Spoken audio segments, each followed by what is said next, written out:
Hello world, it is alchemy time once again. So day 7 of Alchemy of Fear. Thanks to everyone who has been taking part, and if you're new here, this is the place where we use the energy of fear and we don't pretend it's not there, we don't ignore it, but we start to use that energy. What are we going to use it for? Well, I'm going to come back to that question a bit later on.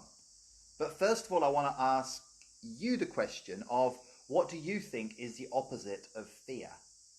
Okay, we've been fear, fear, fear. We talked about false evidence appearing real, fuck everything and run, feel everything and rise. But really, what's the opposite of fear? And I'm curious what you think.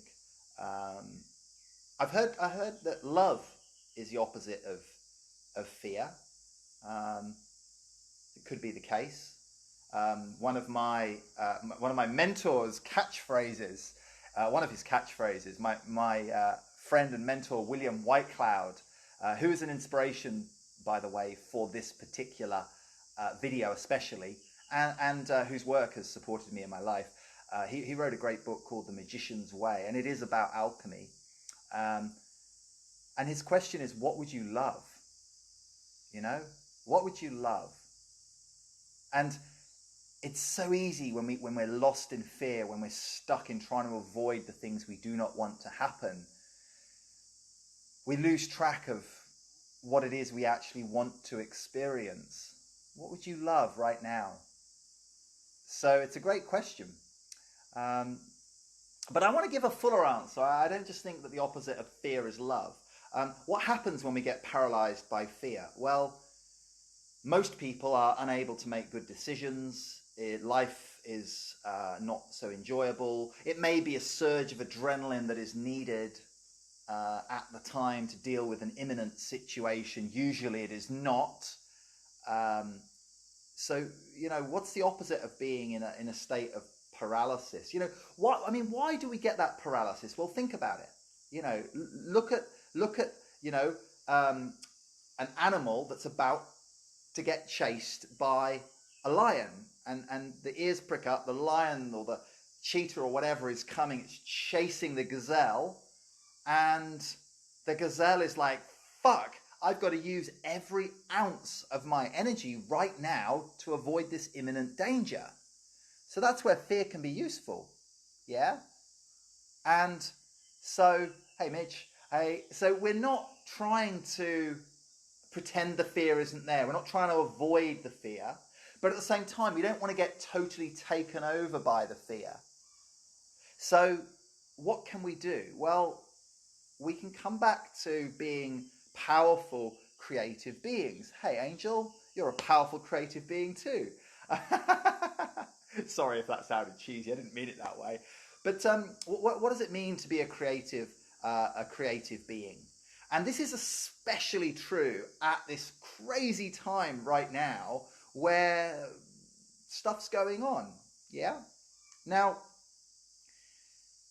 the rules are still the same. We are still creative beings. And what's the opposite of being creative? Hey, Tris. Hey, Eric. Good to see you guys. Look, the opposite of being creative, William, the guy I mentioned to you, he talks about two different states. And in one state, you are a powerful creator.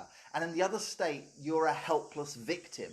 Okay? Now, this can be really harsh when people first hear it. So, you know, if you're feeling really fragile and you don't want me to name this and just hit it pretty hard, maybe watch this video another time. Because, you know, the simple truth of it is, whatever you've experienced in your life is a creation of yours. Now, I'm not saying you can control everything. No. And actually, if you try to control everything that you can't control, it's a very powerless situation. It's a compensation. People that feel insecure and do not feel powerful are the ones that are trying to control other people. So right now, you see that a lot with people wanting to give each other advices, you know, saying, there's a lot of people around here online anyway, on the keyboard warriors, saying, wear your mask at all times and blah, blah, blah, blah, blah, and trying to control and saying, you know, these people are idiots. And so that's one sign of weakness. A sovereign person, a powerful creative person, does not need to control other people. We learn to play on our side of the net. If you're playing tennis, it is not your job to run around to the other side and try and control how that person's holding their tennis racket. Your job is to wait on your side of the net. So, of course, life is a game of tennis. There's the stuff on our side of the net that we can, to some extent, control. We can have some say in it, or maybe not. And there's stuff on the other side of the net. And then there's like, if it's raining or not, you see. So, you know, it's all about being on your own side of the net. But more than that, it's about acknowledging, you see, mostly people want to create all the beautiful good things they want to experience and not experience any of the bad things they don't want to experience. So if you try this right now, if you're watching this right now, imagine on your left side there's stuff coming at you and you're trying to push it away. Yeah, just humor me. Try this right now. This is your exercise for today, day 7 of Alchemy of Fear, for those of you that are following along. But just push it away. Yeah, that's all the shit that you don't want to happen. That's your worst nightmares. You probably don't want to look at that stuff. That's you being broke, friendless, lonely, hopeless. You know, it's the part of yourself you do not want to experience. So pushing that away. And of course, the more you push that away, the more it's coming after you. So shadow work is all about embracing that side of yourself. Yeah? Not trying to be nice. Not trying to get things be perfect. Not trying to avoid upsetting other people. Pushing away. I don't want people to think I'm an asshole. Pushing it all away, right? So mostly we're conditioned to play that game. Try and push away all the shit we don't want to feel. And pull and move ourselves towards the things that we don't, the things we do want to feel, right? So here's all the juicy stuff. Here are the spaces where we're amazing, we are powerful, we are creative, you know, and it's like, so just imagine that you're trying to pull your way forward this way, but at the same time pushing that away. But this stuff's pulling you back, and the more you're trying to resist your shadow side, the less powerful you are, and the less integrated you are as a human being. So to be a full human being, it's all about embracing all of ourselves, you know. So I can be a real asshole sometimes. I can be really unkind sometimes. I can be really insecure sometimes. When I have no energy, I feel that I have less value inside of myself. So, you know, these are some of the truths of being human. In human design, we know that, you know, melancholy means that we sometimes have surges of brilliant creative energy and other times not. So creativity, creative magic is non-linear, yeah? It's not like you have your 5-year plan and you build it out step by step. No, it's making space for magic. And magic can look like you feel like you're going backwards away from what you want and having bad experiences, but not resisting them. Not labeling, oh, this is a bad experience. I don't want to have these. What if you could just be there, whatever you're experiencing? Just life, right? And it's kind of counterintuitive. But you know what they say, what you resist persists. So, you know, imagine you've got all these fucking demons chasing after you, telling you, you're shit, you're worthless, you're going to be broke. And, you know, you're spending so much energy trying to ignore them. But what if they have some wisdom for you? Okay, well, what if I'm not afraid of being broke? What if I'm not afraid of being an asshole? What if I'm not afraid of being hopeless? What if I'm not afraid that there's things that I can't control? How many people right now in this present situation, and I'm going to put my hand up and say I have been there, are trying to figure out what the global agenda is. What's the game that's playing on here? What's the real agenda? You know, what's coming next? a cashless society under the pretext of germs, you know? Oh, we're going to get all made digital. What about forced vaccinations? What about restrictions on travel that someone's going to impose upon me? Fuck, that's scary. So then I have to try and figure out what's the master plan. But you see, then I get in my mind, you know? This isn't a game of minds. This is a game played by sovereign beings. This is a co-creative dance. So, you know, who wins is not going to be the person that's figured it out the most and has the information and knows what's going on and knows what's going to happen next. Sure, it's good to be prepared. But the person who wins is going to be someone who is creating. They're not going to be someone being like, oh, poor little me, they've done this to me, feeling trapped. You know, we all go there sometimes, feeling like, shit, my freedom's going to be taken away from me. Fuck. But ultimately, as a sovereign being, if you can embrace your shadow side, you're invincible. Yeah? Pop that crown on your head and know on the inside who you really are. Know that you have great capacity to fuck things up, to make a mess of situations, to be insecure, hopeless, helpless, all of those things that you don't want to be. And with that comes great power. And the power is the power of knowing that you can dance a good dance. You can experience magic. So I shared a little bit more about an example of how this can break down in a day yesterday in the Best Year of My Life group. So if you want to come and join that group, you're very welcome. It's a more intimate space. The only requirement for people joining is that you are going to stand up and say, yes, I'm going to have the best year of my life. And there's a couple of little questions that are a little gateway to come in there. But just to let you know, there's some more private, more intimate sharing in there. And I shared a little bit of an example of my day yesterday. And if you want to check that out, then, you know, there's some real life examples.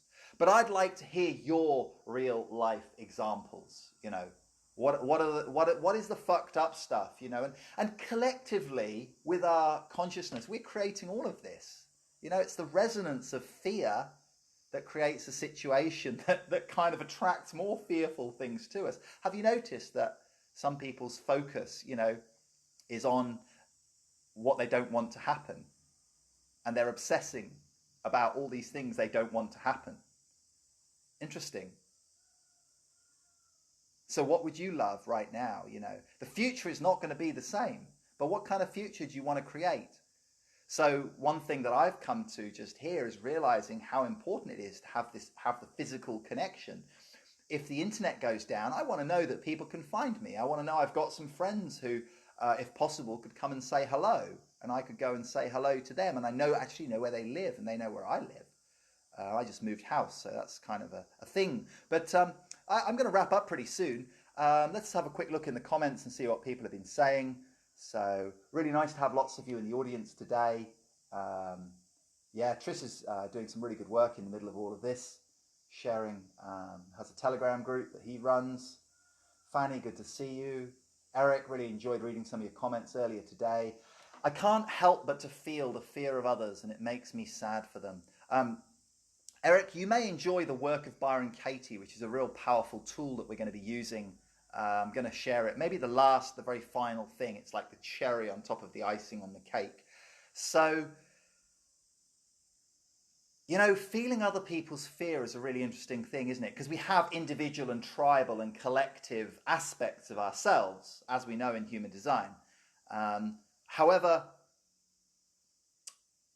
do you take ownership of what you feel? You know, what's your fear and what's the other person's fear?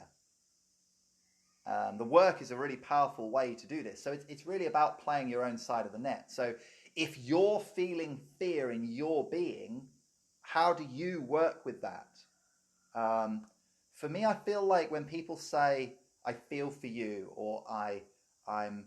Sometimes people say that to me, you know what I mean? Like they'll see me having an experience. Like last night, I got smashed up on the reef with my kite, and I'm a bit bruised and scraped, and, you know, I was lucky I didn't get nothing broke, but I got a lot of scrapes on my body.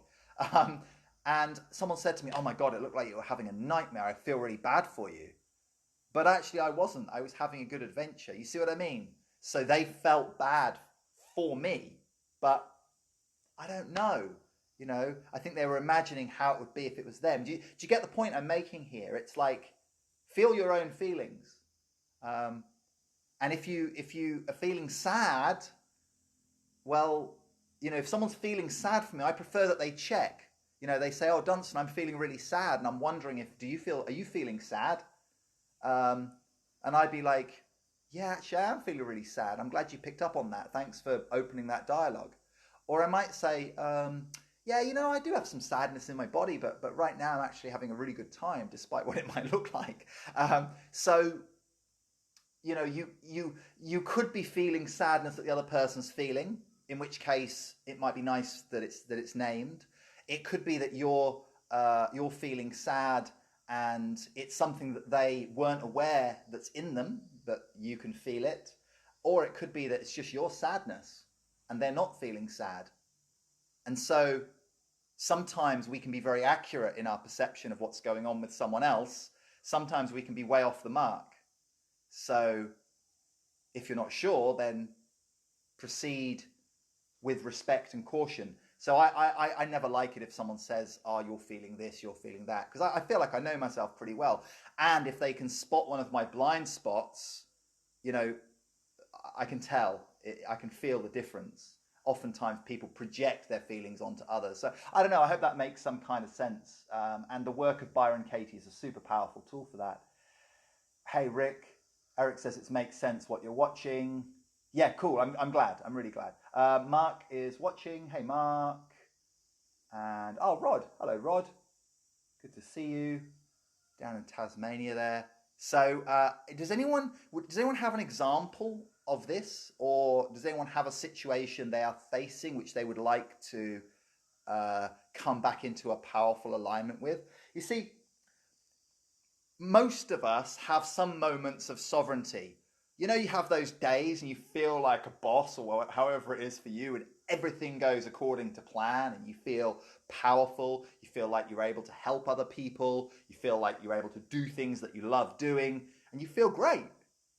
And you're like, you come to the end of the day, you pop your crown on your head. You're like, fuck yeah. That's an example of feeling sovereign.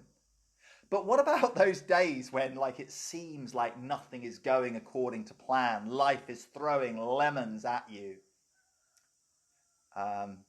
So what about then? How is it to be a king who's having or a queen who's having a bad day? Just because you're a sovereign being does not mean that every day is just going to be, "Oh, look at me in my fucking kingdom with my crown on, everything going how I want it to be." No, There's other kings in other kingdoms. And there's some powerful people who, they say misery loves company.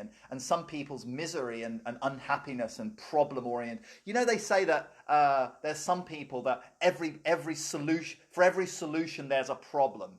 You're trying to help them solve their problem, and you give them a solution, and they're like, "Oh, but that won't work because da da da da." Now, just because someone does not wear a crown doesn't mean that they're not very powerful creators. Yeah, there are some people who are real miserable fuckers who they take energy from sharing that with other people. They create misery around them. We all do it sometimes, So my point is that, what is my point? I think you get what I'm saying. Let's have a quick look at the comments.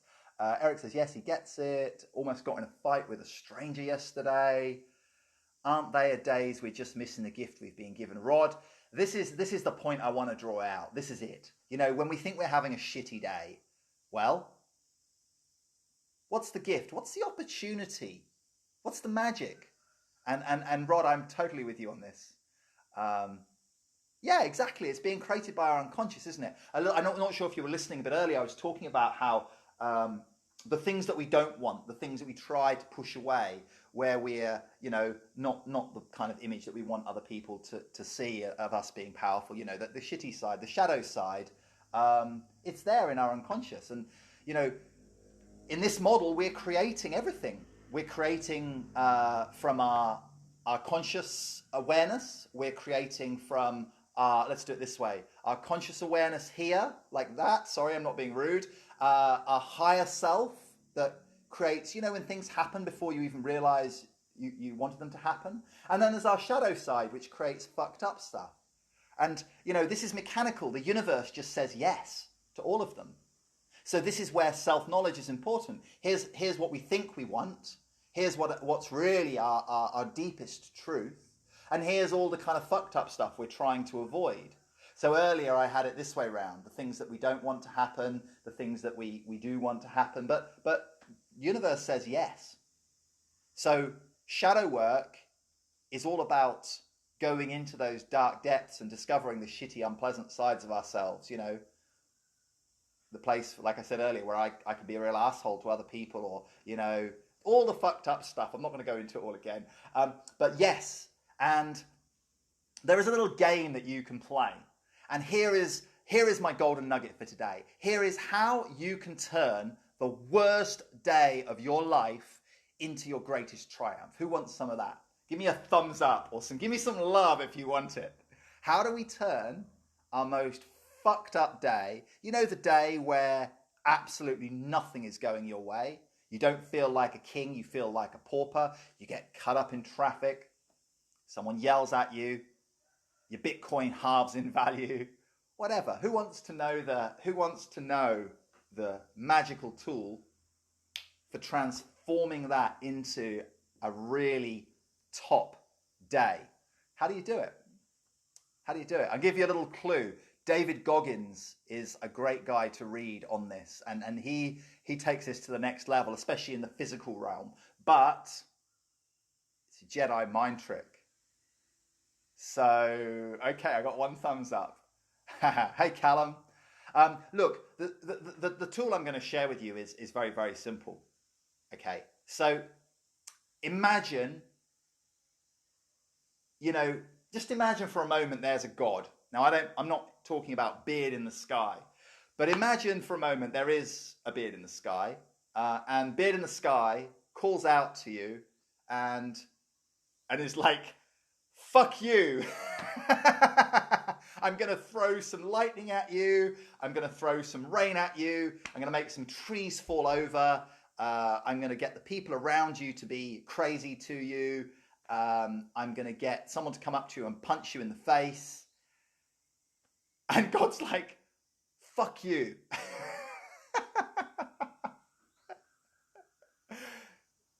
So why? Well, what if it's a test? What if it's a challenge? What if it's an initiation? We are all being initiated right now. You know, if there's someone who is not facing any initiation right now, is not feeling any kind of change or challenge right now, maybe you're being initiated with grace and surrender and power, but I want to know, you know, is there anyone who's not feeling some kind of initiation right now? I think most of us are. So you're having the worst possible day, and you flick that switch. And the switch is like this. How fully can I surrender to what's going on? Number one, how can I really be here? Yeah. First thing is, how can I be here and not be fighting? Yesterday I was getting scraped over the coral reef and it was horrible. And I really did not want to be there. But I was like, hey, okay, I'm here. How can I get that board back with minimizing damage to myself and the kit? And I kind of figured it out. It was horrible. But, you know, first, number one, be there. Okay. Number two, how can I use my creativity and my resourcefulness to navigate this situation? How can I draw on my resourcefulness, you know? I mean, maybe a step that I missed out there, maybe this one should come first, is actually, what would you love? What would I want? What would you love right now? This is the catchphrase from William. Let's do it like that. Okay, so one, just be right there. Number two, what would you love? And for me, I was like, well, I'd love to rescue all the equipment, and I'd love to make it back safely, and keep on learning this thing I'm trying to learn, which is riding with two boards, which is a bit tricky. And so then number 3 is being resourceful. So 1, be there, accept it. Don't try and deny that hand. You've been dealt that hand of cards. Number 2, what would you love? Like, what would you like to experience? What magic could you experience? What does your heart tell you? This is the opposite of fear. What would you love? And then 3rd is, what resources are available at your disposal? What can you draw on? You are resourceful. So it could be physical resources, but ultimately, when you stop being in denial of what's happening, you get to ask yourself the question of, how well can I deal with this challenge? You're playing tennis and you've got your 3. It's what do they call it? Match point, and the player against you has got 3 match points, and you've got to try and break their serve. Those are the games that are won by real champions. Yeah? I mean, it's always easier to see it in the physical realm than it is in the everyday mental realm. But, say you're, this weekend would have been the boat race that got cancelled. So this is Oxford against Cambridge rowing side by side. And as they go around the bends, obviously the boat on the inside has the advantage. And the biggest bend and the longest bend is Hammersmith. So the crew going round on the inside of Hammersmith has an advantage. So if you come into that bend level, naturally the inside crew is going to pull away a bit. And there was a crew, I think it was like 92, 91, and it was a legendary crew because, these Cambridge, of course I was at Cambridge, so I love the light blues, but the Cambridge boys were stroked by a German, Dirk Bangert. I apologise if I got the year wrong, but when we were training for this, when I was in the squad, this tape, this audio was goosebump material. And the Cox, the guy steering the boat of 8 big, strong guys, asked them to row the 30 biggest strokes they had ever rowed in their lives. So what happened was, instead of the Oxford crew pulling away when they had the advantage, see, psychologically they're thinking, we've got the advantage now, we should pull away. No, the Cambridge crew started to hold them level, and they're like, fuck. And then the Cambridge crew started to edge forward, So this is where adversity is an opportunity to bring out our real best. So when you're having a bad day, how well can you deal with it? How well can you suck it up? How well can you not be a victim? How well can you be open to learning? How well can you be calm in the face of the storm? How well can you connect with your heart and ask yourself, what is it that I would love? How well can you be resourceful? How resourceful can you be? And see, actually, if I use that thing in that way, then that could be quite good. Now, I give more examples of this in my little vid. I can hook you up if you want. But point being is that it's an opportunity, Strong people who are real warriors, can always turn it around, You're having the worst day of your life.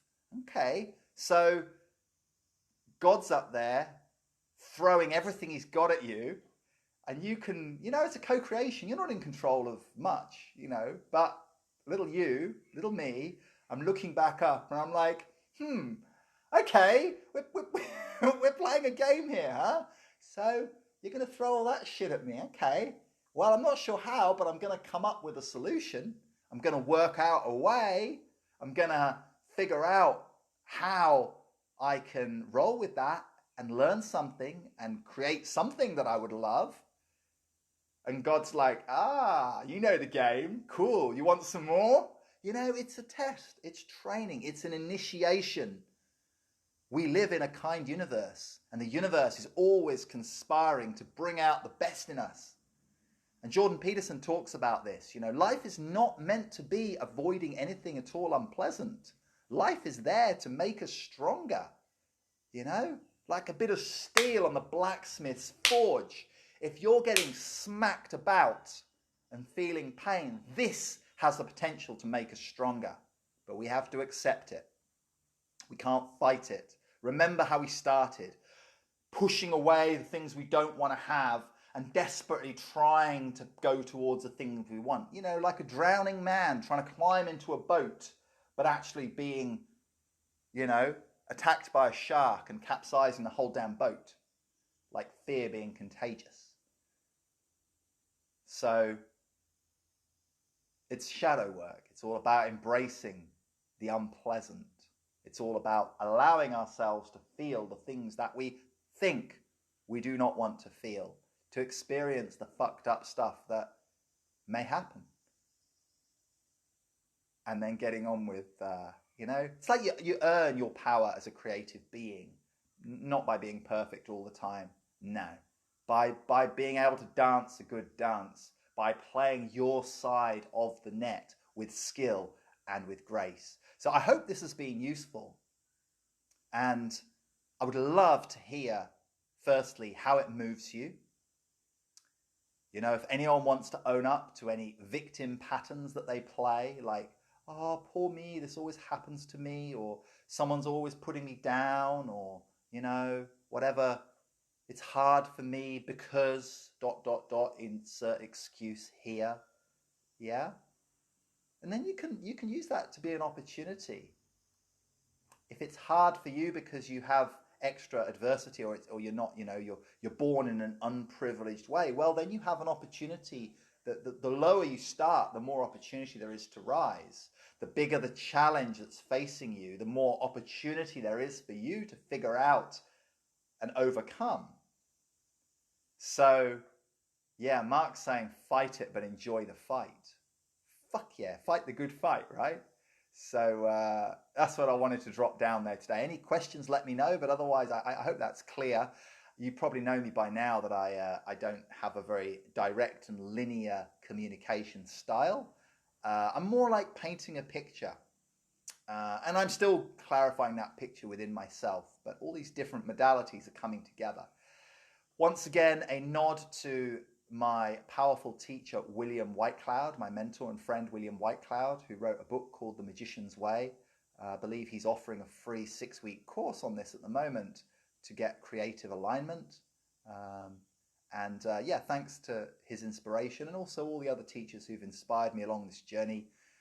And thank you to life for all of the magical, powerful experiences and all the fucked up challenges that have helped me to grow and will continue to make me stronger. Big love. Ciao.